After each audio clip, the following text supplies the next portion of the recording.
The throne room of Valoria was quiet, except for the sound of King Theron's heavy breathing.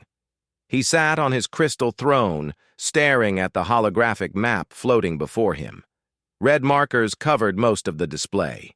Each one showed a colony his people had lost to the Dravok Confederation in the past year. Princess Zyla stood in the shadows near the back wall. She knew better than to speak during war councils. Her father had made it clear long ago that her opinions were not wanted. She was too weak, too small, too fragile to understand matters of war. The council members filed into the room one by one. General Vark came first, his armor still scarred from the last battle. Commander Selen followed, limping from a wound that had not fully healed. Then came Zyla's older siblings. Prince Kale, tall and strong, carried his energy blade at his hip. Princess Mira walked with the confidence of someone who had won 20 duels in the arena. Prince Dorian, the eldest, had scars across his face that he wore like medals. They all took their places around the map. None of them looked at Zyla. King Theron stood slowly. His age showed in the way he moved. The war had taken its toll on him as much as it had on his soldiers. "We lost the Tarnex colony yesterday," he said. His voice was tired. 3,000 civilians, we could not evacuate them in time. The council members looked down. Losing colonies was becoming normal. That was the worst part. "The Dravok are pushing toward our core systems," General Vark said. "We estimate we have 6 months before they reach the capital planet. Maybe less." "We need allies," Commander Selen added. "We cannot fight them alone anymore." Prince Kyle slammed his fist on the table. "We are Catharians. We do not beg for help from others." "Pride will not save our people," King Theron said quietly. "I have already reached out to the human ambassador." The room went silent. Humans were newcomers to the galaxy. They had only been traveling between stars for a few decades. Most species considered them primitive and reckless. But they had won battles they should have lost. They had a reputation for being unpredictable and stubborn. "The humans?" Princess Mira laughed. "Father, they are barely civilized. What could they possibly offer us?" "Survival," King Theron said. "They have agreed to meet with us." Zyla pressed herself closer to the wall. She wanted to leave, but moving during council meetings would draw attention. She had learned to be invisible. It was safer that way. The doors opened again. A human walked in, wearing a dark blue uniform. He was shorter than most Catharians, with brown hair and steady eyes. 2 human soldiers followed him, but they waited by the door. "I am Commander Jake Brennan," the human said. He spoke their language well, though his accent was strange. "Thank you for inviting us." King Theron gestured to an empty seat. "Please, Commander, we have much to discuss." Jake sat down and looked at the holographic map. His expression did not change as he studied the red markers. "You are losing badly," he said. Prince Dorian's face turned dark with anger. "We have fought with honor. The Dravok have more ships, more weapons. They attack without mercy." "Honor does not win wars," Jake said simply. "Strategy does, numbers do. Willingness to do whatever it takes does." "Are you saying we lack courage?" General Vark demanded. "No," Jake said. "I am saying you lack adaptability. Your people fight the same way you have fought for thousands of years. The Dravok have studied your tactics. They know what you will do before you do it." King Theron raised his hand to silence his generals. "What do you propose, Commander?" "An alliance," Jake said. "We will provide tactical support, technology, training. In exchange, you commit your forces to joint operations under combined command." "You want to command our armies?" Prince Kale looked ready to draw his blade. "I want to win," Jake said, "and winning requires change." The council erupted in argument. The Catharian commanders refused to take orders from humans. The princes called it an insult to their heritage. Only King Theron remained silent, thinking. Jake's eyes wandered around the room as the argument continued. That was when he noticed Zyla. She stood so still in the shadows that he had almost missed her. But now he saw the way she watched the holographic map, the way her eyes tracked each point the commanders made. She was listening carefully, analyzing, thinking. "Who is that?" Jake asked, pointing. The room fell silent. Everyone turned to look at Zyla. She felt her heart racing. Being noticed was never good. "That is Princess Zyla," King Theron said quietly. "My youngest daughter." "Why is she not at the table?" Jake asked. Prince Dorian laughed. "Because she is useless in war. She cannot even hold a standard weapon for more than a few minutes. Her body is too weak." Zyla felt the familiar shame burning in her chest. She wanted to disappear. Jake stood and walked toward her. Zyla forced herself not to step back. The human stopped a few feet away and looked at her directly. "Can you think?" he asked. Zyla blinked. "What?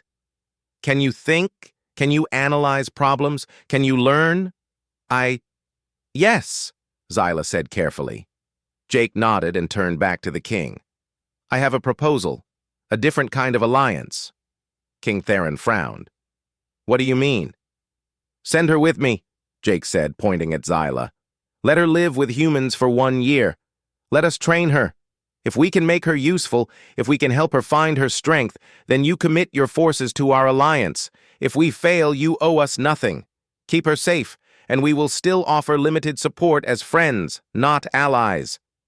The council chamber exploded with noise. Prince Kael called it absurd. General Vark said it was a waste of time. Princess Mira said it would bring more shame to the family. But King Theron stared at Jake with calculating eyes. "Why?" he asked. "Why do you want her?" "Because I have seen the way she watches and listens," Jake said. "Because sometimes the strongest weapon is the one nobody expects. Because humans believe that potential exists in everyone, and it is our job to find it." King Theron looked at his daughter. Zyla could not read his expression. Was it pity? Hope? Desperation? "Zyla," the king said, "come forward." She walked slowly to the center of the room. Her legs felt weak, but she refused to show it. "Would you go with the humans?" her father asked. "Would you try to become something more than what you are?" Zyla looked at Commander Jake Brennan. The human showed no doubt in his face. He believed she could be more. Nobody had ever looked at her that way before. "Yes," Zyla said. Her voice was soft but clear. "I will go." King Theron nodded slowly. "Then it is decided. Princess Zyla will travel to Earth for 1 standard cycle. If the humans can prove her value, we will form our alliance." Prince Dorian shook his head in disgust. "This is foolish. She will fail, and we will have wasted time we do not have." "Perhaps," King Theron said. "Or perhaps we have been blind to possibilities we never considered." As the council dismissed, Zyla felt fear and hope mixing inside her. She was leaving her home, her planet, everything she knew. She would be alone among aliens who might see her as a project, a challenge, or a joke. But she would also be away from the constant reminders of her weakness. Away from the pity and contempt in her siblings' eyes.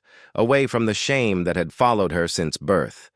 Commander Jake Brennan approached her as the others left. "Pack light," he said. "Where we are going, you will not need much from your old life." "Why are you doing this?" Zyla asked. "You do not know me.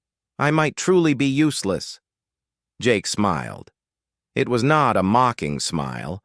It was genuine. "My people have a saying. We do not judge a fish by its ability to climb a tree. You have been trying to be something you are not. Let us find out what you actually are."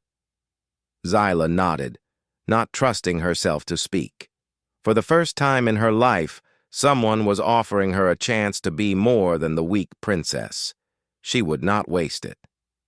3 days later, Zyla stood at the spaceport with a single bag of belongings. Her family had not come to see her off. Only her father's chief advisor had arrived to give her formal travel documents. Commander Brennan's ship waited on the landing platform. It was smaller than Catharian vessels, built for speed rather than power. "Ready?" Jake asked. Zyla took one last look at the purple sky of her home world. Then she turned and walked toward the human ship without looking back. Her old life ended with that step. Whatever came next, it could not be worse than living as a disappointment.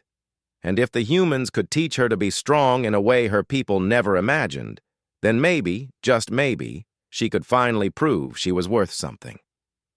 The ship's engines roared to life, and Zyla felt the floor vibrate beneath her feet as they lifted into the sky. Below, Valoria grew smaller and smaller. Above, the stars waited, full of unknown possibilities. She was no longer the weak princess. She was not yet a warrior. She was something in between, something undefined, and that, Zyla realized, might be exactly what she needed to be.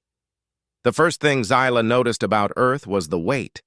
She stepped off the transport ship onto the landing platform of the lunar training facility, and her knees almost buckled. The gravity was only slightly stronger than Valoria's, but to her weak body it felt like someone had tied stones to her limbs. Commander Brennan caught her elbow. "Easy. Your body needs time to adjust." Zyla straightened, refusing to show more weakness than she already had. Around them, human soldiers stopped their activities to watch. She could feel their eyes on her. Curious, skeptical. Some were probably wondering why their commander had brought an alien here, especially one who could barely stand. A man approached them. He was shorter than Brennan, with dark skin and a shaved head. His uniform marked him as a lieutenant, and his eyes assessed Zyla with the careful attention of someone who evaluated others for a living. "Lieutenant Kyle Morrison," Brennan said. "Meet Princess Zyla. She is your responsibility for the next year." Kyle nodded.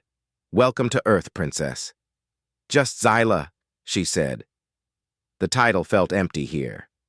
Kyle smiled slightly. "All right, just Zyla. Let me show you around." The facility was built into the lunar surface, a massive complex of training rooms, living quarters, and equipment storage. Kyle led Zyla through corridors filled with soldiers running drills, practicing combat moves, and maintaining weapons. Everyone moved with purpose and efficiency. They stopped at a small room with a single bed, a desk, and a window showing the gray lunar landscape. "This is yours," Kyle said. "Take a few hours to rest. Then we will talk about training." Zyla sat on the bed after Kyle left. Her legs ached from the short walk. Back home, she could at least move around without constant pain. Here, just existing felt like exercise. She wanted to cry but refused. She had come here to become stronger. Crying would not help. 3 hours later, Kyle returned and took her to a private training room. He gestured for her to sit. "Tell me about your condition," he said. Zyla explained. She had been born with a genetic disorder that affected how her muscles developed. About 1 in every 10,000 Catharians had it. But Catharian society valued physical strength above all else. People with her condition were seen as defective, weak, worthless.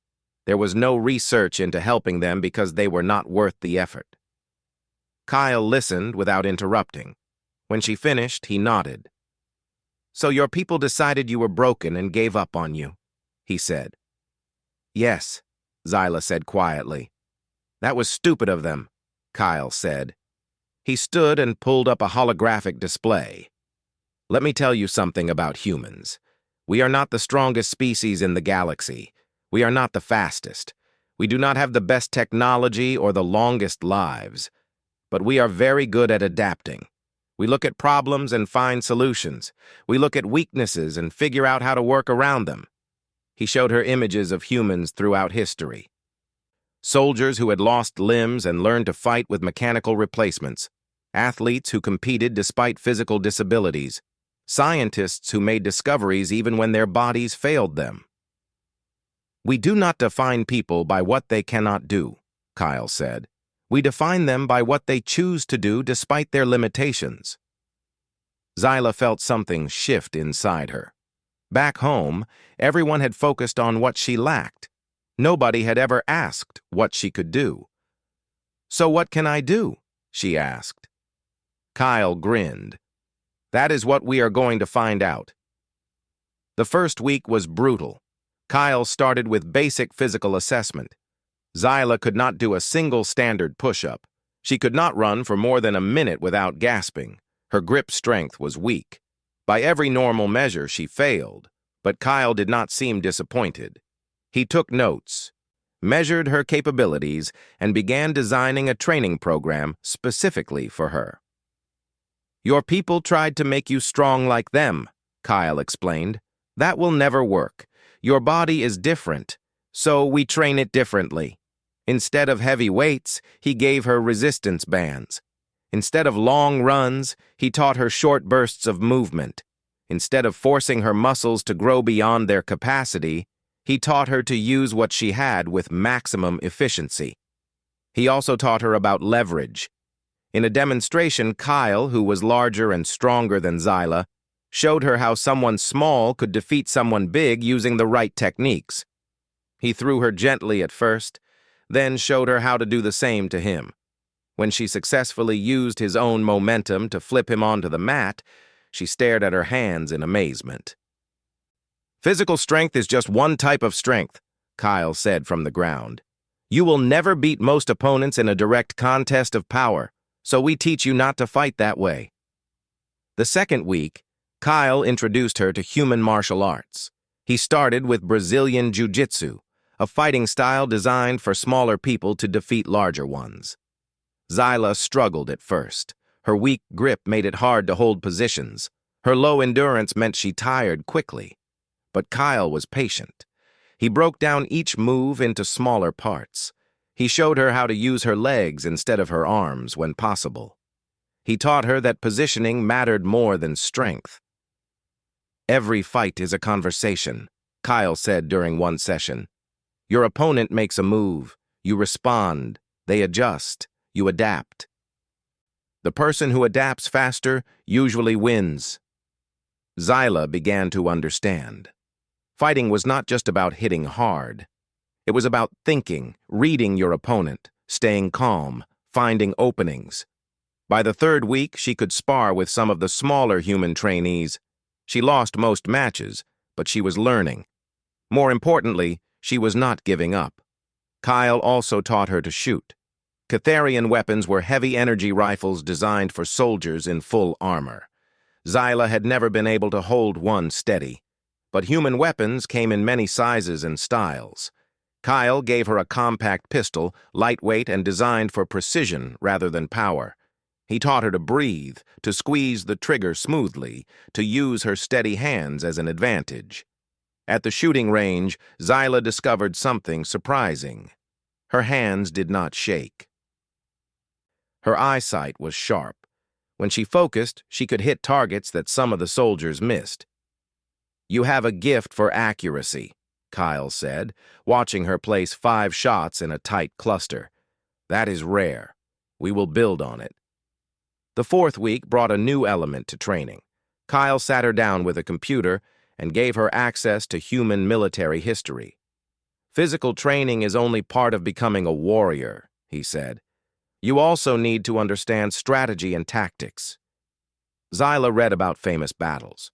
She learned how small forces defeated larger ones through clever planning.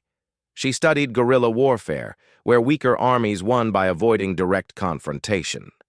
She read about psychological warfare, about deception, about using terrain and timing to create advantages.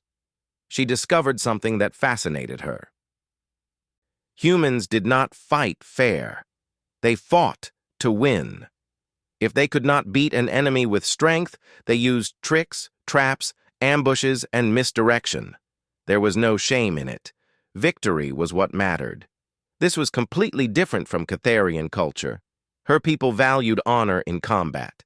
They fought face to face. They followed rules and traditions, and they were losing their war because of it. One evening, Kyle found Zyla in the library reading about the Vietnam War, a conflict where a technologically inferior force had defeated a superpower through determination and unconventional tactics. "You are starting to understand," Kyle said. "The Dravok are stronger than my people," Zyla said.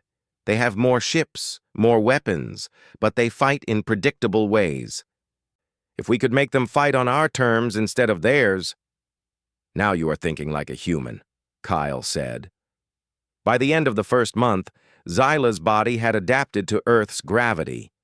She still tired more easily than human soldiers, but she could move without constant pain. Her muscles were lean rather than bulky, but they were efficient. More importantly, her mind had changed. She no longer saw herself as weak. She saw herself as different, and different could be an advantage if she used it correctly.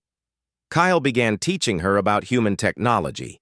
He showed her drones that could scout enemy positions. He explained how human computers could hack into communication systems. He demonstrated equipment that could make someone invisible to thermal sensors. "Catharians rely on personal strength," Kyle said. "Humans rely on tools. We are not ashamed to use every advantage available." Zyla absorbed it all. She learned about explosives, about electronic warfare, about psychological operations. She learned that making an enemy afraid or confused was sometimes better than killing them. In the second month, Kyle put her through scenario training. He created simulations where she had to accomplish objectives against superior forces. At first, she failed constantly. But each failure taught her something.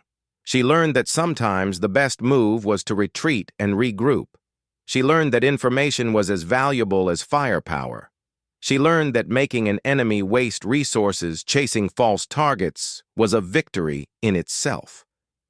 The other human soldiers began to notice her progress. At first, they had seen her as a curiosity, a weak alien that Kyle was babysitting. But as she improved, as she started thinking tactically, some of them began to respect her. One soldier named Greg challenged her to a strategy game. It was a human invention, a simulation where two players commanded small armies. Zyla won by sacrificing half her forces to lure Greg into a trap, then crushing his main group with the units she had hidden. Greg stared at the board. "That was cold. You let your own people die." "They were not real," Zyla said. "And in war, sometimes sacrifice is necessary to win." Kyle, watching from the corner, smiled. Zyla was learning the hardest lesson of all. War was not about glory or honor. It was about making hard choices and living with them. By the end of the second month, Zyla requested permission to train longer hours. Kyle agreed, but warned her not to push too hard. She ignored him and trained anyway. Her body protested, but she had learned to work through pain. She was no longer the frightened princess who had arrived on Earth. She was becoming something new, something her people had never imagined.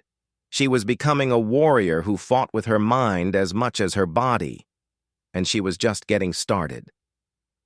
6 months into her training, Kyle told Zyla she would face her first real test. A full combat simulation against a team of veteran Marines. The rules were simple. She would enter an urban warfare training facility. 6 Marines would hunt her. She needed to survive for 15 minutes. The Marines were some of the best soldiers at the facility. They had trained together for years. They knew every trick, every tactic. The simulation was designed to be nearly impossible for a single person. Zyla spent 2 days preparing. She studied the layout of the training facility. She memorized every room, every corridor, every possible hiding spot. She planned her strategy carefully, thinking through dozens of scenarios. Kyle offered no advice. This was her test. She would succeed or fail on her own merits. On the day of the simulation, Zyla entered the facility wearing light armor and carrying a training rifle loaded with non-lethal marking rounds. She also had a few basic tools: a smoke grenade, a flashbang, and a small drone with a camera. The Marines entered from the opposite side. Through the drone's camera, Zyla watched them move in standard formation. They were confident, professional, efficient. They expected to find her within minutes. Zyla did not plan to be found. She had hidden the drone in a light fixture near the entrance.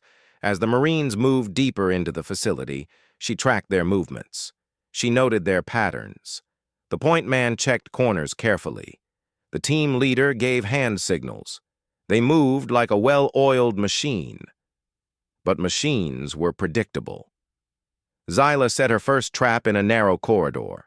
She rigged a simple tripwire connected to a smoke grenade.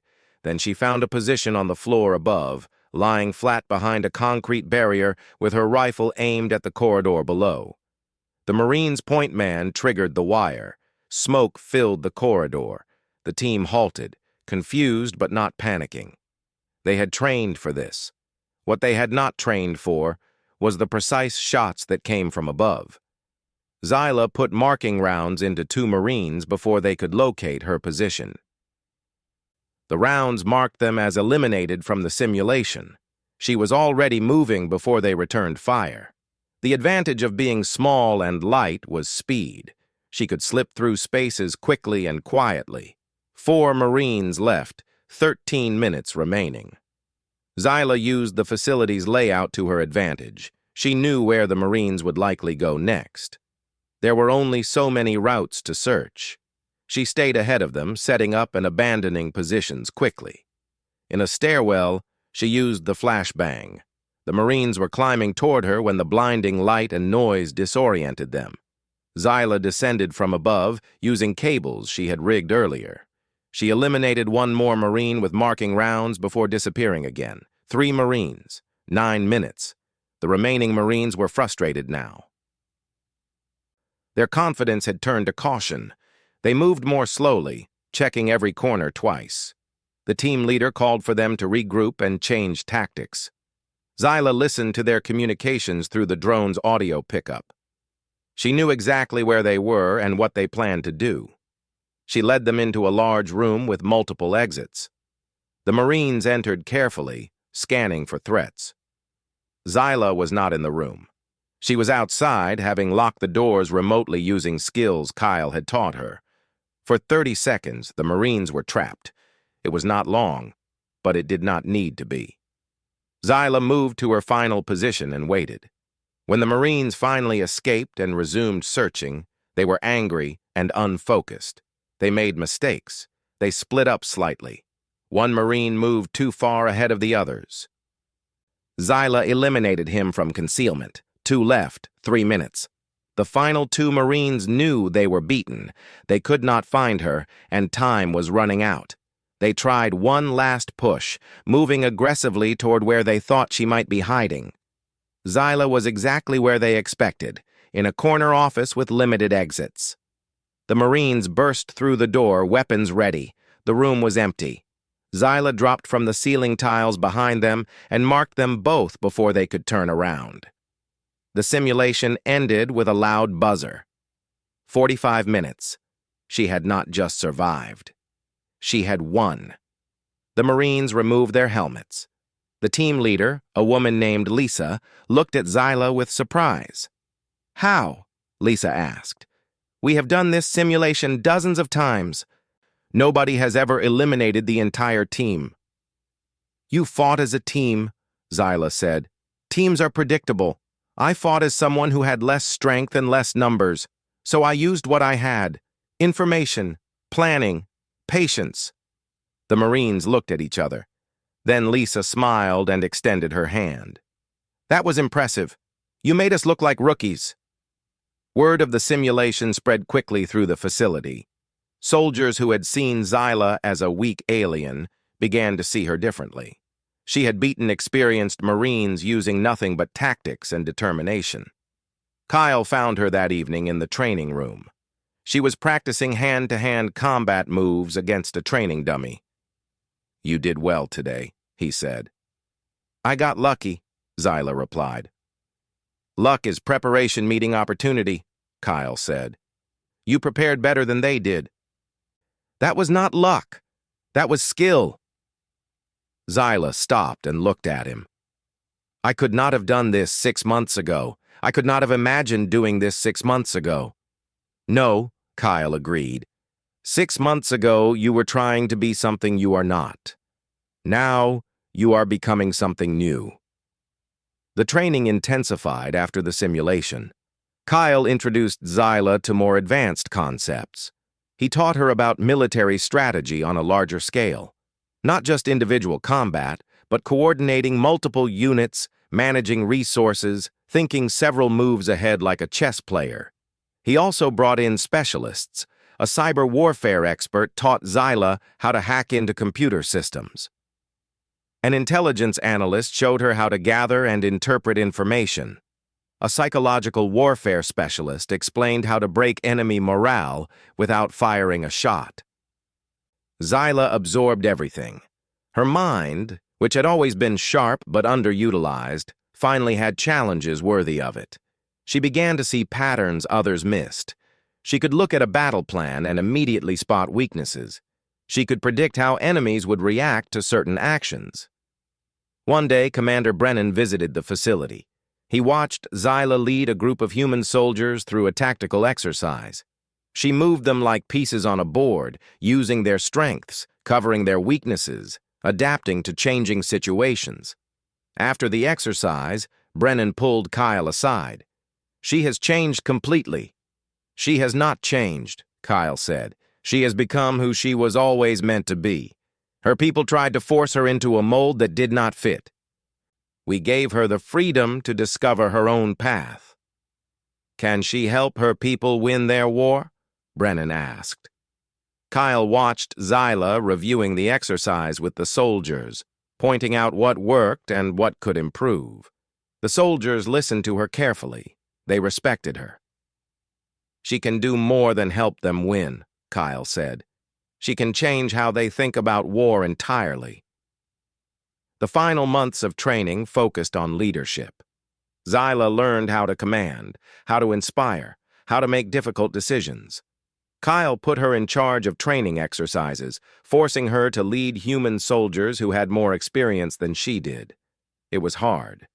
Some soldiers resented taking orders from an alien, especially one who looked weak, but Zyla proved herself repeatedly. When she gave orders, they were based on sound tactical thinking. When she led from the front, sharing risks with her people. When she made mistakes, she admitted them and learned. Slowly, she earned respect not because of her title or her position, but because of her competence. The human engineers also worked with Zyla to develop equipment suited to her needs. They created a lightweight exoskeleton that reinforced her weak muscles without doing the work for her. It gave her enough strength to handle standard weapons while still requiring her to build and maintain her own physical fitness. They designed a custom rifle for her. Light, accurate, deadly in the right hands. They created armor that protected her without weighing her down. They gave her tools that extended her capabilities. But the most important thing they gave her was confidence. Zyla stood in front of a mirror one evening, wearing her new armor and equipment. She looked nothing like a Catharian princess. She looked like something else entirely. A warrior who fought with intelligence and precision rather than brute strength. A leader who inspired through competence rather than tradition. She thought about her family back on Valoria. Her father, desperate and defeated. Her siblings, who had mocked her weakness. The generals who had dismissed her as worthless. They had all believed she could never be valuable in war. They were wrong. Kyle found her in the mirror room. "Tomorrow, you demonstrate what you have learned for Commander Brennan and the senior staff. They will decide if you are ready to return home." "I am ready," Zyla said. There was no doubt in her voice. The demonstration the next day was comprehensive. Zyla showed her combat skills, her tactical thinking, her leadership abilities. She fought simulations against multiple opponents and won. She planned operations that impressed the experienced commanders watching. She explained Catharian military doctrine and pointed out its flaws, then suggested improvements based on human tactics. At the end, Commander Brennan stood and addressed the room. "Princess Zyla arrived here as someone her people considered useless. She leaves as someone I would trust to lead human soldiers into battle. I hereby certify that she has completed training and is ready to return to her people." The room applauded. Human soldiers who had trained with Xyla stood and saluted her. It was a gesture of respect between equals. That evening, Kyle gave Xyla one final lesson. He took her to an observation deck where they could see Earth below, blue and green and beautiful. "You will face harder tests when you return home," Kyle said. "Your people will not accept you easily. They will see your changes as betrayal of tradition. They will resist your ideas." "I know," Xyla said.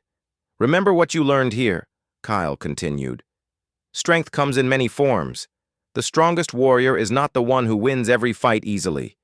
It is the one who wins the fights everyone said were impossible." Xyla nodded. "I will not let you down." "You could never let me down," Kyle said. "You already exceeded every expectation. Now go show your people what you have become." The next morning, Xyla boarded a transport ship back to Valoria. She carried new weapons, new armor, new knowledge, but more than that, she carried a new understanding of who she was and what she could do. She was no longer the weak princess. She was a warrior forged in human determination, ready to save her people, whether they wanted her help or not. The transport ship descended through purple clouds toward the capital city of Valoria. Xyla watched through the window as familiar landmarks came into view. The Crystal Palace, the training grounds where she had failed so many times, the city where everyone knew her as the weak princess. She felt no nervousness, only determination. Commander Brennan and Lieutenant Kyle Morrison had accompanied her back, along with a small team of human military advisors. They would be present for the discussions about the alliance, but this was Xyla's moment. She would have to prove herself to her own people. The ship landed at the royal spaceport. King Theron waited at the bottom of the ramp with the full war council. Xyla's siblings stood behind him, their faces showing various degrees of curiosity and contempt. General Vark and Commander Sellen were there, along with a dozen other military leaders. Xyla walked down the ramp. She moved with confidence now, her posture straight, her steps sure. She wore her human-made armor, which was sleek and functional rather than ceremonial. Her weapons were visible at her hip and back. King Theron stared at his daughter. For a moment he did not seem to recognize her.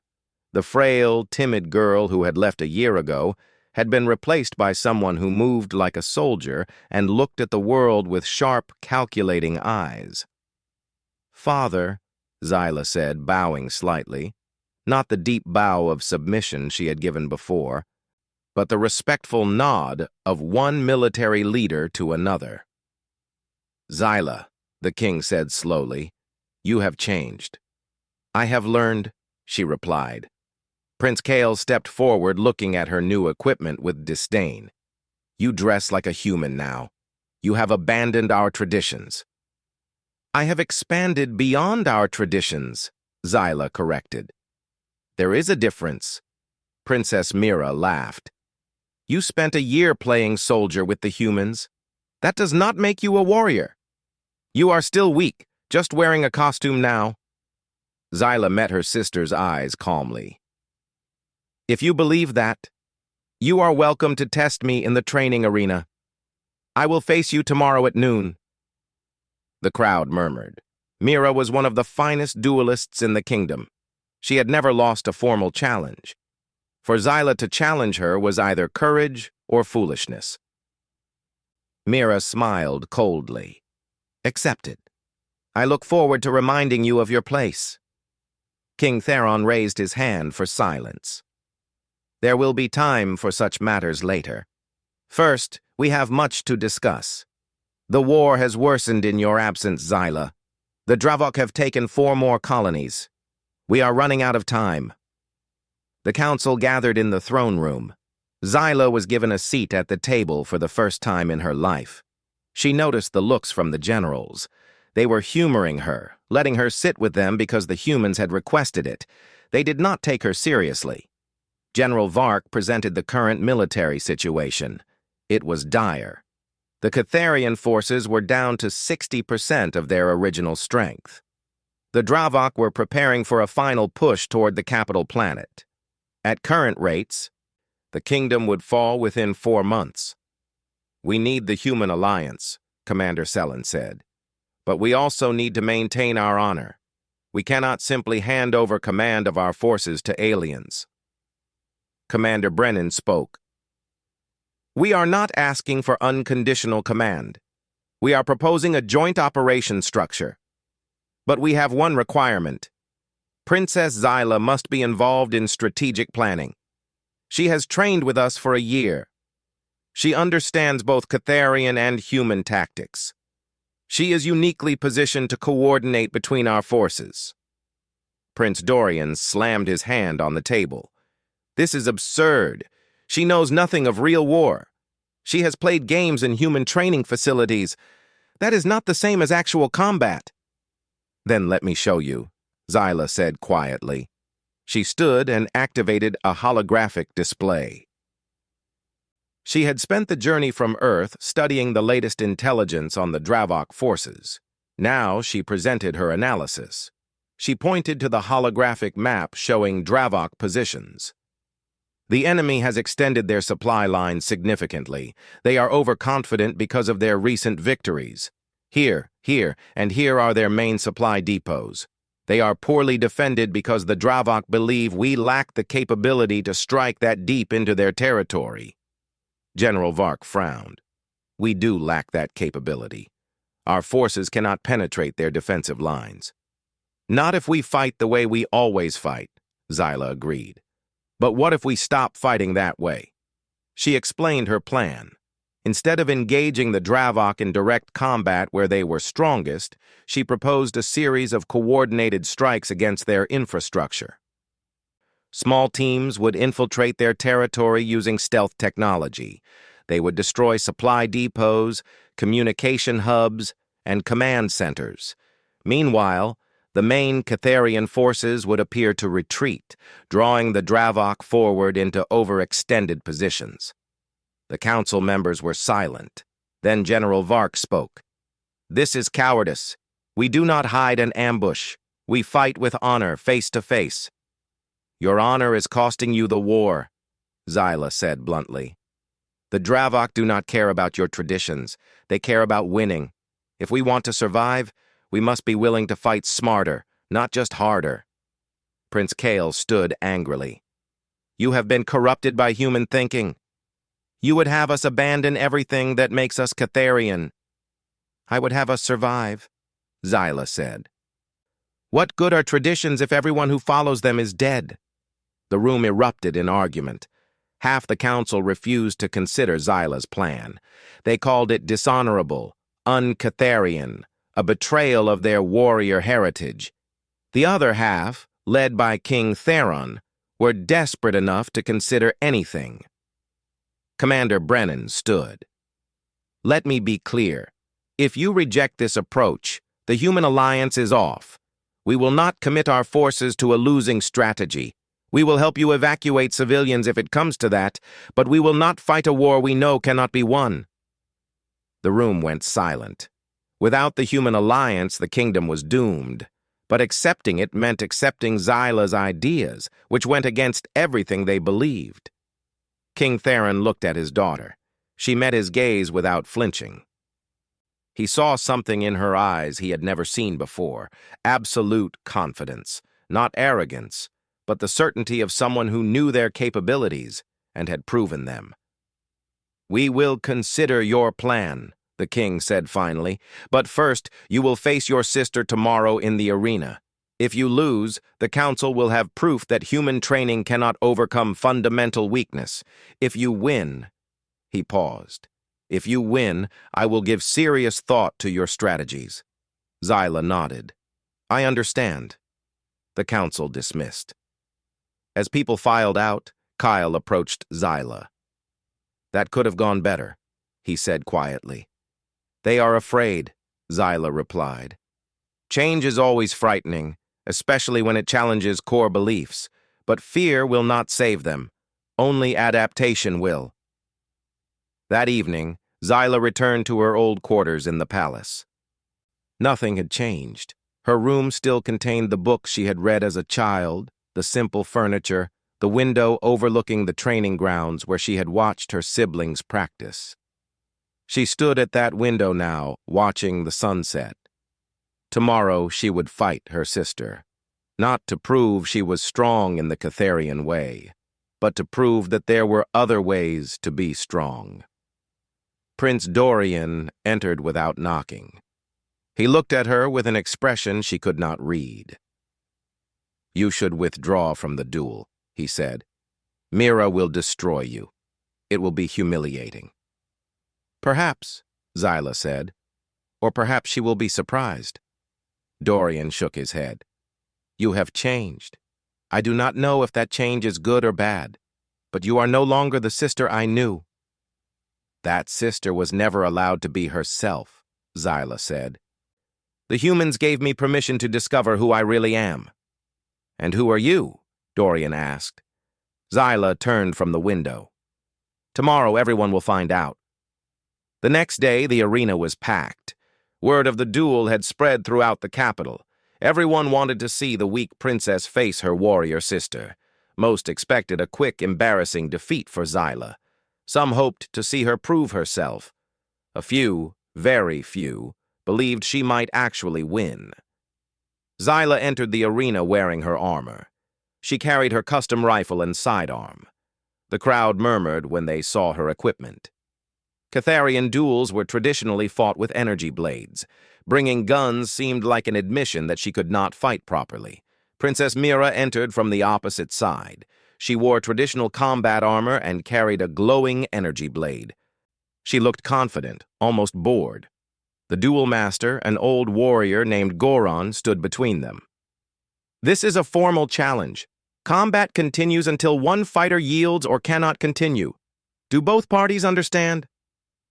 "Yes," Mira said. "Yes," Zyla agreed. "Then begin." Mira immediately charged forward, blade raised. It was the traditional opening move, meant to establish dominance through aggression.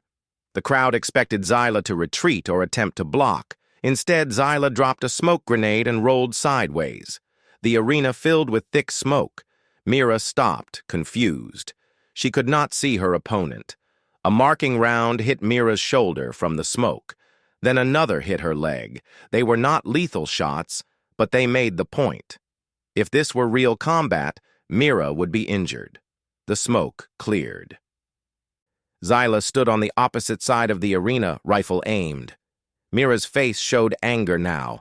She had been made to look foolish. She charged again, faster this time, weaving to avoid being shot.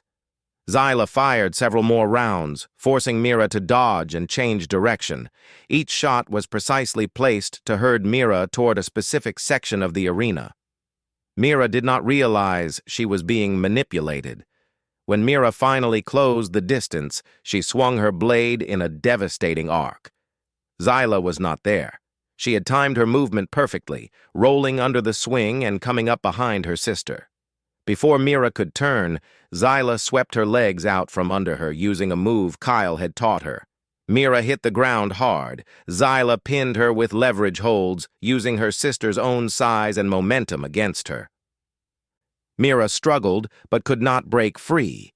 Zyla had positioned her precisely, using every principle of human ground fighting. After 30 seconds of useless struggling, Mira finally yielded. The arena was absolutely silent. Zyla stood and offered her sister a hand. Mira stared at it, then at Zyla, then at the crowd. Finally, she took the hand and allowed Zyla to help her up.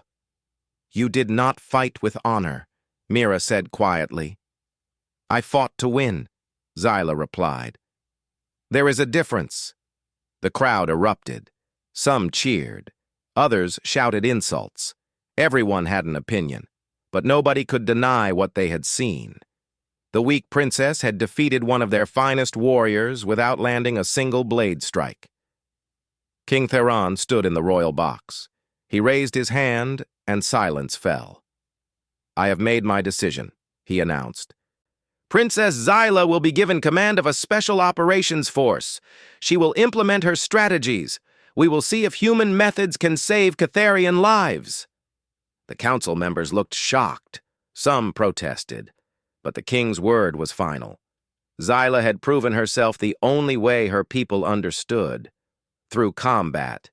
Even if she had fought in an unconventional way, she had won. That was what mattered. Zyla bowed to her father. Then she turned and walked out of the arena. She had taken the first step. Now came the hard part. Actually winning the war. Zyla stood in the Tactical Operations Center, studying holographic displays that showed the entire theater of war. Around her, Catharian officers worked alongside human advisors, still uncomfortable with the arrangement but following orders. Kyle stood at her side, offering suggestions when asked, but mostly letting her work. She had 72 hours before the council could overrule her father's decision. 72 hours to prove that her methods worked. 72 hours to change the course of a war. "We start with intelligence gathering," Zyla said. "We need to know exactly where the Dravok are weakest." Human cyber warfare specialists worked with Catharian technicians to infiltrate Dravok communication networks. Within 12 hours, they had accessed encrypted military communications. The Dravok, confident in their security, had never expected anyone to crack their codes using human quantum computing techniques. The intelligence was better than Zyla had hoped. The Dravok were planning a massive assault on the capital planet in 3 weeks. They were gathering their forces at a staging area near the Tarnex colony. All their attention was focused forward on the coming attack. Their rear positions were defended by minimal forces. "This is our opening," Zyla said, pointing to the display. "They expect us to defend. Instead, we attack." She selected 3 teams for the operation. Each team was small, only 20 soldiers, a mix of Catharian and human forces. They were equipped with stealth technology that would hide them from Dravok sensors. Their mission was simple: destroy the 3 main supply depots that supported the Dravok staging area. Many of the Catharian officers protested. Such small forces could not possibly succeed against defended positions. They would be slaughtered. "They will succeed because the Dravok will not see them coming," Zyla explained. "We have always attacked in large formations, with honor and warning. This time, we strike from the shadows." The teams launched under cover of darkness. Zyla coordinated their movements from the operations center, watching sensor feeds and communication channels. She had trained for this, not fighting personally, but directing others, seeing the whole battlefield, making decisions based on information rather than emotion. The first team reached their target 6 hours later. The supply depot was guarded by only 30 Dravok soldiers. They expected no trouble this far behind their lines. The team used silenced weapons and precise coordination to eliminate the guards without raising an alarm. Then they planted explosives throughout the depot. Teams 2 and 3 achieved similar results at their targets. Within 8 hours, all 3 teams had set their charges and were retreating to extraction points. Zyla waited until all teams confirmed they were clear. Then she gave the order. Detonate. 3 massive explosions lit up the holographic display. The Dravok supply depots vanished in balls of fire. Thousands of tons of ammunition, fuel, and equipment were destroyed in seconds. The Dravok command reacted with confusion and anger. How had the enemy penetrated so deeply? Where had the attack come from? They sent forces to investigate, pulling ships away from the staging area. That was exactly what Zyla wanted. While the Dravok were distracted, she launched Phase 2.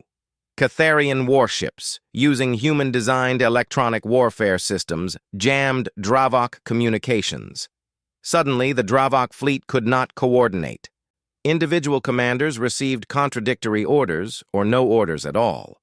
In the chaos, Zyla sent her main forces to attack a different target entirely. Not the staging area, but a critical Dravok command station that controlled their sensor network. With their communications jammed and their supplies destroyed, the Dravok could not respond effectively. The battle was fierce, but short. Catharian forces, given clear tactical advantages and precise intelligence, overwhelmed the station's defenses.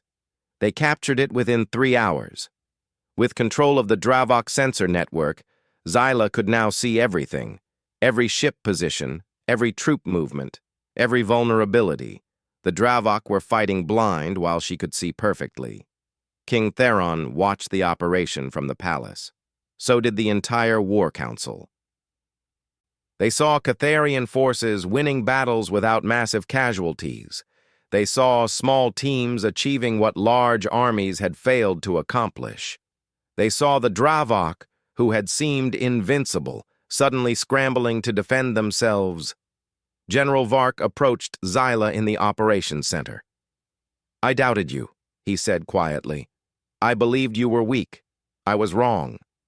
"You were not entirely wrong," Zyla replied, her eyes still on the displays. "I am weak in the ways you value. But strength comes in many forms. The humans taught me that." The Dravok tried to regroup. Their supreme commander, General Kravex, was a veteran of 50 campaigns. He had defeated the Catharians repeatedly through superior numbers and aggressive tactics. He was not a fool. He recognized that something fundamental had changed in his enemy's approach. Kravex sent a message to King Theron. He demanded a meeting. He wanted to face the commander who had so thoroughly disrupted his forces. King Theron brought the message to Zyla. "He expects to meet with me or one of the generals. He wants to challenge our leadership to personal combat. It is a traditional Dravok tactic." "I will meet him," Zyla said. Kyle frowned. "That is risky. He is trying to eliminate you because you are the strategic mind he cannot defeat." "I know," Zyla said. "But I also know something about him. He believes in honor and tradition as much as my people do. He will underestimate me. That is my advantage." The meeting was arranged on neutral ground, a small moon between Catharian and Dravok space. Both sides agreed to limited forces. Kravex would bring 5 guards. Zyla would do the same. When they met, Kravex was shocked. He had expected to face King Theron or Prince Dorian or General Vark. Instead, he faced a small young princess in strange armor. "This is who commands your forces?" Kravex laughed. "The Catharians have fallen further than I realized." "The Catharians have adapted," Zyla said calmly. "You have not." Kravex's expression hardened. "I challenge you to single combat. If I win, your forces retreat from all contested territory. If you win, which you will not, we will discuss terms." Zyla nodded. "I accept." The combat area was a simple circular platform. Kravex drew his plasma sword, a brutal weapon designed for power. He stood twice Zyla's size, with muscles built through decades of warrior training. Zyla drew her weapons, not a blade, but her compact pistol and a tactical knife. Kravex charged immediately, exactly as she knew he would. Dravok warriors always opened with aggression. It was their way. Zyla did not try to block or retreat. Instead, she moved sideways, using the momentum of his charge against him. She fired 3 precise shots at his knee joints, areas where his armor was weakest. The shots did not penetrate, but they damaged the armor's structural integrity. Kravex swung his blade. Zyla was already rolling under it. She came up behind him and used a shaped charge on the damaged armor. It exploded with a small pop, cracking the joint completely. Kravex stumbled. His leg could no longer support his full weight. He turned, slower now, and attacked again. Zyla stayed mobile. She never tried to match his strength. She targeted his other leg, his weapon arm, the seals in his armor. Each strike was precise, calculated to do maximum damage with minimum effort. Kyle had taught her that fights between mismatched opponents were decided by who adapted faster. Kravex kept trying to land one devastating blow. Zyla kept avoiding and countering, letting him wear himself down. After 10 minutes, Kravex's armor was compromised in multiple places. His movements were sluggish. His breathing was labored. He had exhausted himself trying to catch an opponent who would not stand still. Xyla could have killed him. She had clear shots at vulnerable points. Instead, she kicked his damaged leg, sweeping him to the ground. Then she placed her pistol against his helmet. "Yield," she said. Kravex stared up at her. Pride warred with practicality in his eyes. Finally, he spoke. "I yield." Xyla stepped back and holstered her weapon. "Your forces are defeated not because they lack courage or strength. They are defeated because they refuse to adapt. You fight the same way you have fought for generations. The galaxy has changed. Those who do not change with it will fall." Kravex removed his helmet. His face showed respect, anger, and something like understanding. "You are not what I expected." "Nobody ever expects me," Xyla said. "That is my greatest weapon." The terms of surrender were negotiated over the next week. The Dravok Confederation agreed to withdraw from all Catharian territory. They paid reparations. They signed a non-aggression treaty that would last 50 years. The war was over. King Theron held a ceremony in the Capitol Plaza. Thousands of Catharians gathered to celebrate their survival. On the stage, Xyla stood with her father, her siblings, the generals and the human advisors who had made victory possible. The king spoke to his people. "We were hours from extinction. We were losing a war we could not win. But my daughter, Princess Xyla, whom many of you dismissed as weak, learned from our allies and showed us a new way. She saved our kingdom not through strength, but through intelligence. Not through tradition, but through adaptation." The crowd cheered. It was not universal. Some Catharians still believed that Xyla's methods were dishonorable, but none could deny that her methods had worked. After the ceremony, Xyla found Kyle watching the sunset from a palace balcony. "You are leaving tomorrow," she said. "My job here is done," Kyle replied. "You do not need me anymore." "I will always need the lessons you taught me," Xyla said. "You showed me that weakness is just another word for untapped potential, that limitations are problems waiting for solutions, that the strongest warriors are not those who win easily, but those who find ways to win when victory seems impossible." Kyle smiled. "You figured that out yourself.